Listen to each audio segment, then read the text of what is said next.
होने अथवा उच्च अंक प्राप्त करने पे किसी भी अभ्यर्थी को किसी पद पे चयन के संबंध में कोई अधिकार नहीं मिलेगा।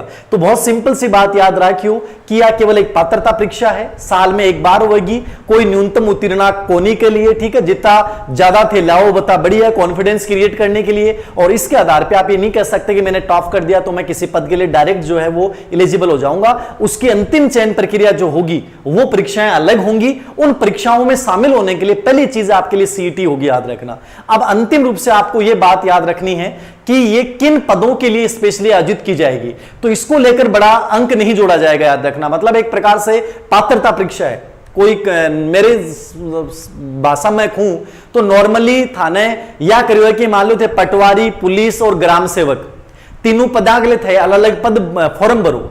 तो या सीईटी एग्जाम दिया, बाद में एक का नंबर आया, बाद में थानवा तीनवा के लिए अलग अलग फॉर्म भरने की आवश्यकता को नहीं है। डायरेक्ट है वो जो है वो आप उन पदों के लिए डायरेक्ट अलग अलग बार बार आपको फॉर्म भरने का अप्लाई नहीं किया, मतलब फॉर्म भरने की आवश्यकता नहीं पड़ेगी। उनसे आपके पैसे नहीं लिए जाएंगे, केवल सीईटी की जो फीस होगी वो एक बार हो जाएगी आपकी। अब 3 साल के लिए आप कोई भी एग्जाम के लिए आवेदन करो, उसके लिए आपके अलग से किसी भी फॉर्म के लिए पैसे नहीं लगेंगे। एक प्रकार से ये सुविधा है, बाकी कोई विशेष सुविधा इसके अंतर्गत नहीं दी गई है। हो सकता है कि भविष्य में इसके आधार पे इसके नंबर जोड़े जाएं। अभी तक तो इसकी शर्तों में कहीं भी इसका उल्लेख नहीं है,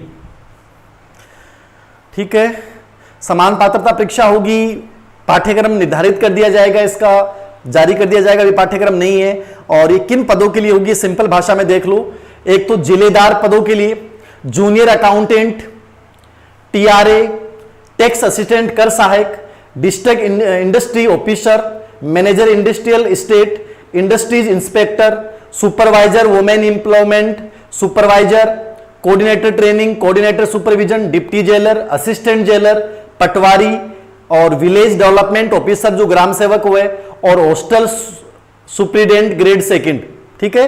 तो हॉस्टल सुप्रीडेंट, पटवारी, ग्राम सेवक, जितना भी एलडीसी का पद हुए मतलब कौन सी पद के लिए होगी, या तो होगी ग्रेजुएशन लेवल का।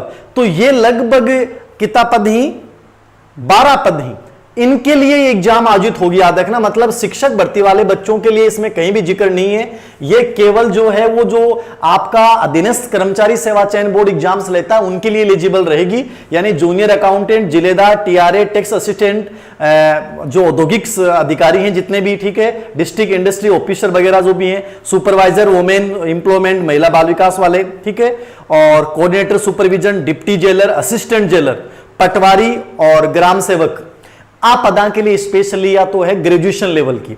और ग्रेजुएशन लेवल के अलावा जो और 6 नाम है वो है 12वीं क्लास तक की जो होगी, सेकेंडरी लेवल की जहां एलिजिबिलिटी है वहां के लिए अलग सीईटी एग्जाम होगी।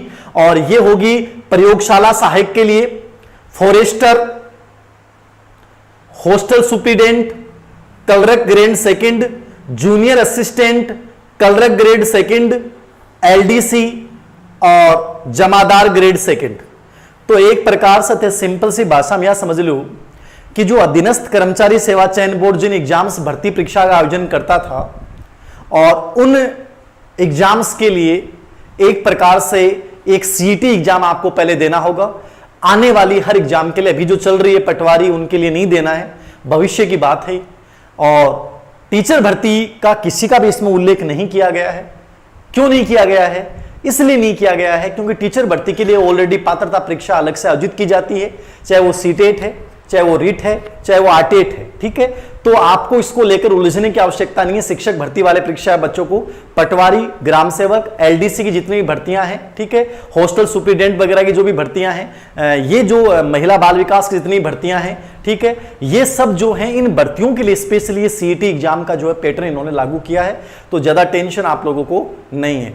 सरकार बावड़ा बनावा है, आप देख लो सरकार बावड़ा बनावा के करे जो भी है, खैर छोड़िए। अब हम लोग हमारी